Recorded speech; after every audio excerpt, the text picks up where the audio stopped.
नमस्कार, मैं हूं रविंद्र जैन और आप देखना शुरू कर चुके हैं सबकी खबर।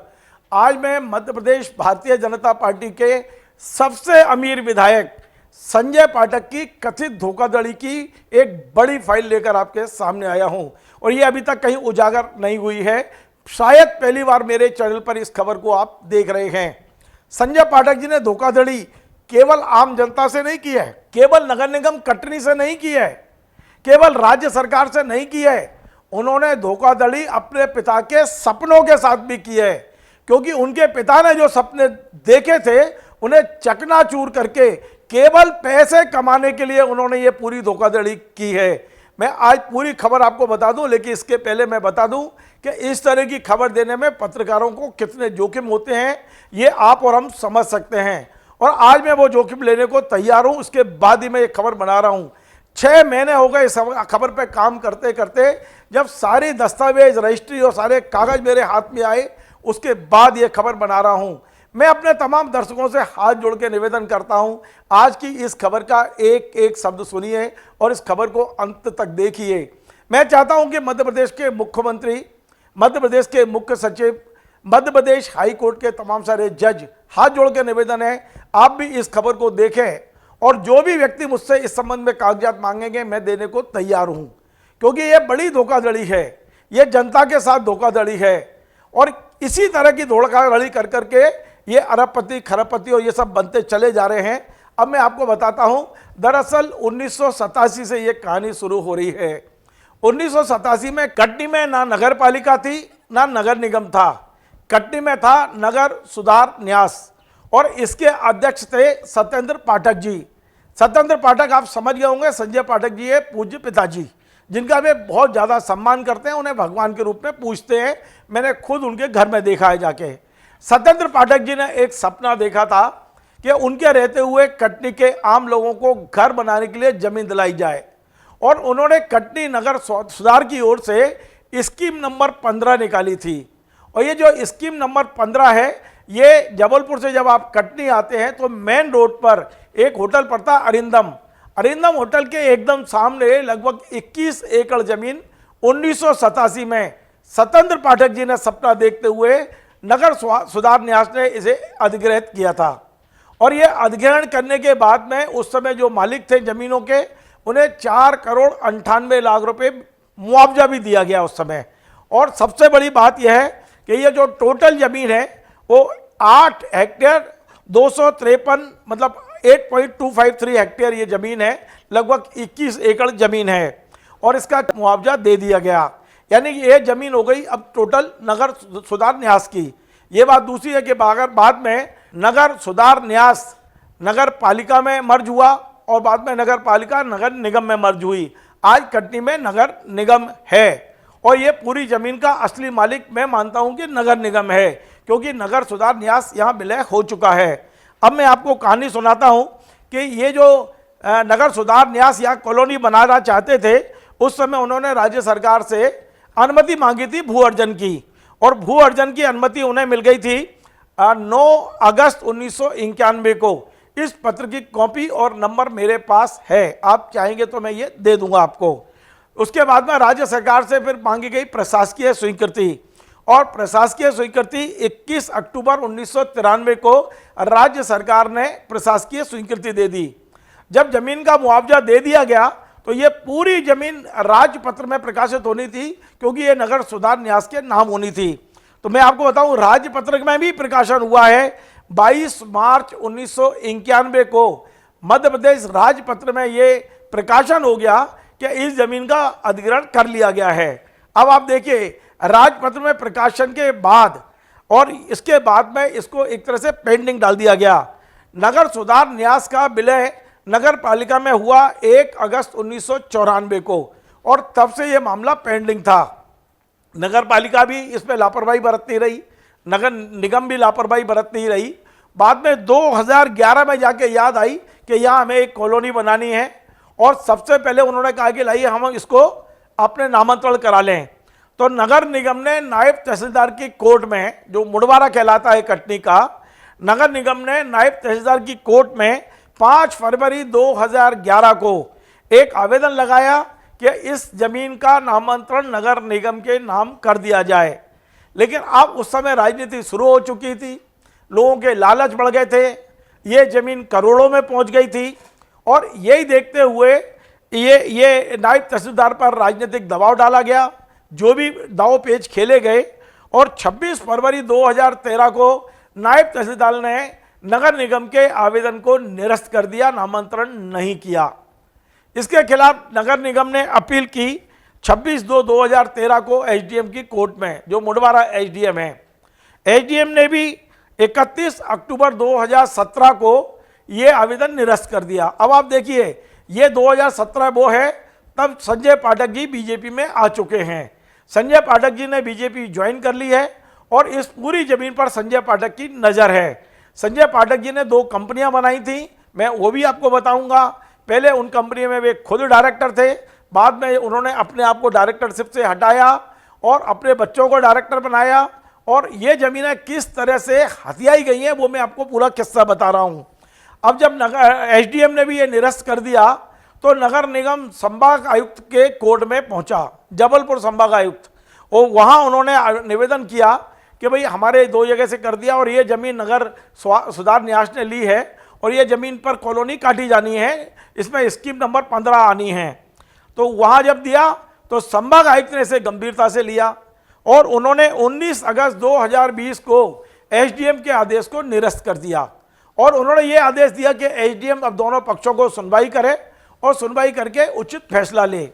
लेकिन उस समय जब मुडवारा के जो एसडीएम थे, मैं नाम जानबूझ के नहीं बताना चाहता हूँ, जो एसडीएम थे उन्होंने संजय पाठक से घर जाके बोल दिया कि चाहे कुछ भी हो जाए वे अपनी नौकरी दांव पे नहीं लगाएंगे और वे अब संभाग आयुक्त का आदेश जो आया है या तो वो उनका ट्रांसफर करा दें वरना वे नामांतरण की प्रक्रिया पूरी कर देंगे। जब संजय पाठक जी को यह पता चला तो उन्होंने इस एसडीएम का तबादला इटारसी करा दिया और विजय राघवगढ़ जो उनकी खुद की विधानसभा है वहाँ एक एसडीएम हुआ करती थी जिनका नाम है प्रिया चंद्रावत। प्रिया चंद्रावत का तबादला कराया गया मुडवारा, केवल इसलिए कराया गया क्योंकि संजय पाठक जी चाहते थे कि नगर निगम के नाम इस जमीन का नामांतरण ना हो। और मैं आपको बता दूं इसी दौरान संजय पाठक जी ने वहां जो जमीन के पुराने मालिक थे जो मुआवजा ले चुके थे उनसे ये जमीनें खरीदना शुरू कर दिया उनने और रजिस्ट्रियां शुरू हो चुकी थी उनकी कंपनियों के नाम। 18 में रजिस्ट्रियां हुई, 19 में हुई और फिर 21 में भी हुई हैं। मैं वो आपको विस्तार से अभी कुछ देर में फिर बताऊंगा कि कब कब रजिस्ट्रियां हुई हैं और किस किस कंपनी के नाम हुई हैं। अब मैं आपको बता दूं कि प्रिया चंद्रावत ने 7-8 महीने इस फाइल को अपने पास रखा। बताते हैं कि वे काफ़ी डर गई थी, उनका कहना था ऐसा नहीं हो कि वे नई नई एसडीएम बनी है, ऐसा ना हो उनकी नौकरी पे आ जाए और लगातार दबाव बना। आखिरकार प्रिया चंद्रावत ने 20 अप्रैल 2022 को आदेश जारी करके और नगर निगम के आवेदन को खारिज कर दिया। कायदे से 22 में ये नगर निगम का आवेदन खारिज हुआ। नगर निगम को विधिवत कोर्ट जाना चाहिए था, लेकिन उस समय तक संजय पाठक जी इतने पावरफुल हो चुके थे कि नगर निगम कमिश्नर तमाम सारा प्रशासन उनके यहाँ नतमस्तक था। भारतीय जनता पार्टी की सरकार, शिवराज जी मुख्यमंत्री, उनके सबसे खास संजय पाठक जी। तो संजय पाठक जी के दबाव में मैं कह सकता हूं कि नगर निगम ने आज तक इसकी अपील नहीं की। जो नगर निगम नायब तहसीलदार से एसडीएम तक अपील करती रही, संभाग आयुक्त तक, उसने फिर एसडीएम की इस जो आदेश था उसके खिलाफ किसी कोर्ट में कोई अपील नहीं की। इस बीच इस जमीन की कीमत आप अंदाज लगाएंगे, जो मुझे बताया है, हो सकता है गलत जानकारी हो, मैं इसका कोई दावा नहीं कर रहा हूं, लेकिन बाजार की वैल्यू आज की तारीख में इस जमीन की लगभग 500 करोड़ रुपए के आसपास बताई जा रही है। और संजय पाठक जी का एक कंपनी का नाम है साइना, तो उन्होंने इस पूरी जमीन को खरीदने के बाद इसका नाम रख दिया है साइना हिल्स।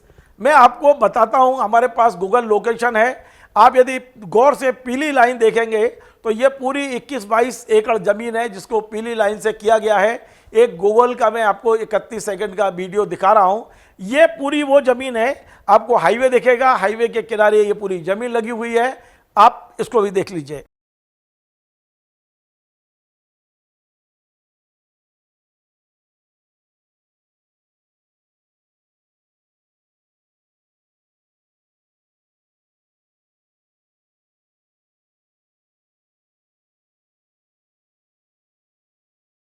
तो आपने ये देखा पूरी ज़मीन मैंने आपको दिखाई है कि ये किस तरह की ये पूरी ज़मीन है। ज़मीन की कीमत आज 5,000 स्क्वायर फीट तक बताई जा रही है। इस ज़मीन के एकदम सामने आप जाएंगे तो अरिंदम होटल दिखाई देगा आपको, उसके सामने है। अब मेरे पास में एक चार्ट है कि ये ज़मीनें कब कब संजय पाठक जी की किस किस कंपनी के नाम खरीदी गई हैं। यद्यपि मेरे पास पूरी 12 रजिस्ट्रियाँ हाथ में हैं, कितने में कौन सी ज़मीन खरीदी गई ये सारी रजिस्ट्रियाँ मेरे हाथ में हैं। अब मैं आपको बताऊं कि ये 2 गांव की ज़मीन है। पहला गांव में अमकुही गांव और दूसरी है झिंझरी गांव।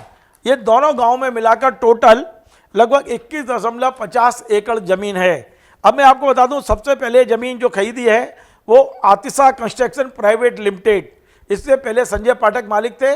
ज़मीन खरीदने से पहले उन्होंने डायरेक्टरशिप छोड़ दी है, लेकिन उनके परिजन इसमें हैं। यह उनके परिवार की कंपनी है, इससे वो नकार नहीं सकते हैं।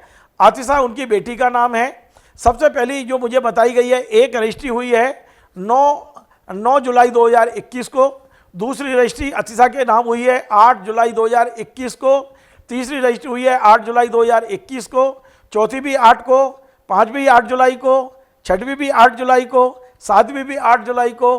क्योंकि ये ज़मीन के मालिक अलग अलग थे तो उन्होंने रजिस्ट्रियाँ अलग अलग कराई हैं। और ये जो पूरी 9 रजिस्ट्रियाँ टोटल हुई हैं। 9 रजिस्ट्रियों का जो पूरा है वो 7.595 हेक्टेयर है जो अमकुई गांव की हैं।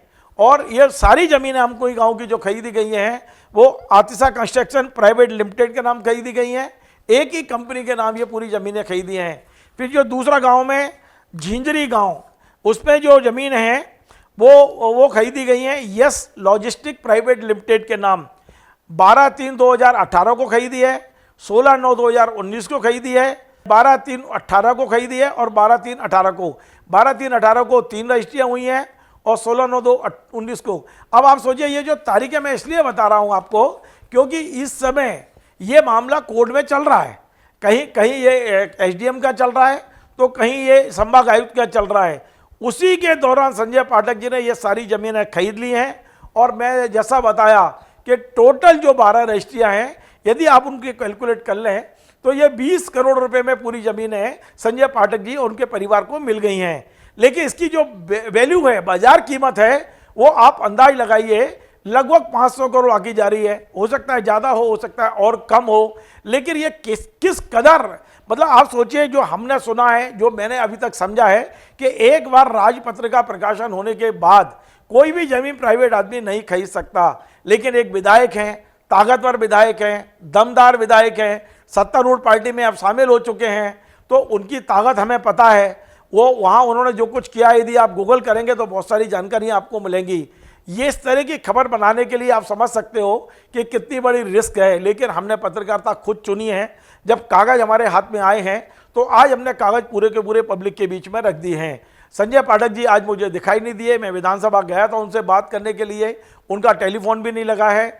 वे जब भी मुझसे संपर्क होगा और इस संबंध में जो कुछ कहना चाहेंगे मैं जस का तस आपको बताऊंगा। यदि मेरे खिलाफ बोलेंगे, खबर के बारे में बोलेंगे, वो भी मैं ऐसा दिखाऊंगा आपको। लेकिन ये एक बहुत बड़ा धोखाधड़ी इसलिए मानता हूं मैं क्योंकि ये सपना संजय पाठक जी के उन पिता ने देखा था जिन्हें संजय पाठक जी ईश्वर की तरह पूजते हैं। अभी जब उनके बेटे की शादी में मैं गया था तो एक बड़ा सा चित्र उनके घर पे मैंने उनके पिताजी का देखा था। और संजय पाठक जी कह भी रहे थे कि पिताजी ने अपने जीवन काल में यहाँ गरीबों के लिए जो रसोई शुरू की थी, आज भी वो रसोई जस की तस चल रही है। घर में आने वाला व्यक्ति बगैर भोजन के नहीं जा सकता। तो उनके पिताजी इतने बड़े महापुरुष थे, इतने एक तरह से बहुत एक गरीबों के मसीहा थे।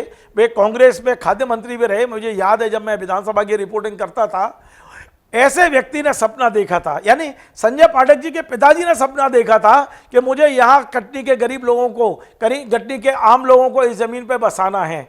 1987 में वो ज़मीन कितनी सस्ती थी, आज वो ज़मीन पूरी की पूरी संजय पाठक जी और उन कंपनियों ने ले ली। क्या पाठक जी आपको नहीं लगता कि आपके पिता के सपने को आप चकनाचूर कर रहे हैं? आपके पिता ने जो प्रयास किए थे उसे आपने धूल धूसरित कर दिया। आपको नहीं लगता कि आपने एक तरह से नगर निगम को धोखा दिया है? आपको नहीं लगता कि राज्य सरकार को आपने धोखा दिया है? राज्य सरकार जिस जमीन को अधिग्रहण कर चुकी है उस जमीन को आप खरीद रहे हैं। ये कितना बड़ा मामला है, इसको अब हमें भी पता है कि सरकार बीजेपी की है, हम भी जानते हैं कि वो प्रभावशाली हैं, हमें भी पता है कि कोर्ट कचहरी से कल कुछ भी करा सकते हैं, उनकी बहुत क्षमताएं हैं। लेकिन हमारा जो काम है हमने किया है, हमने पब्लिक के बीच में ये बात रख दी है। यदि हमारी कोई बात गलत है और संजय पाठक जी उसको खंडन करना चाहते हैं, संजय पाठक जी कोई अपना पक्ष रखना चाहते हैं, तो मैं सादर आमंत्रित कर रहा हूं, वो वीडियो बना के भेज दें, वो पत्र लिखकर भेज दें, वो ऑडियो भेज दें, फ़ोन पे बताएं। हम उनका पूरा के पूरा पक्ष जस की तस बताने को तैयार हैं कि इसमें हमसे गलती क्या हुई है। पर जैसा कि हमें प्राथमिक तौर पे दिखा है कि ये इतना बड़ा घोटाला है जिसकी, क्योंकि ये घोटाला, फिर मैं दोबारा बोल रहा हूँ कि ये घोटाला आम आदमी के साथ है जिनके मकान वहाँ बनने थे। ये घोटाला उस नगर निगम के साथ है जिसे वहाँ कॉलोनी बनानी थी। ये घोटाला संजय पाठक जी के उन पिता के साथ है जिन्होंने वहाँ कॉलोनी, आम लोगों की कॉलोनी बसाने का सपना देखा था। और ये घोटाला राज्य सरकार के साथ तो है ही, क्योंकि राज्य सरकार ने ये मुआवजे की राशि उस समय नगर सुधार न्यास को प्रशासन की स्वीकृति देके की है। तो अंदाज लगाइए ये कितना बड़ा मामला है। आज हमने ये खबर पूरी की पूरी दिखाई है और हमने वायदा किया है कि इसमें संजय पाठक जी जो भी पक्ष रखना चाहेंगे वो हम दिखाएंगे। यदि आपको हमारा ये कार्यक्रम पसंद आए, आप इसे शेयर करें, लाइक करें, कमेंट करें। आपसे बार बार निवेदन है हमारे ये चैनल को सब्सक्राइब अवश्य करें। धन्यवाद।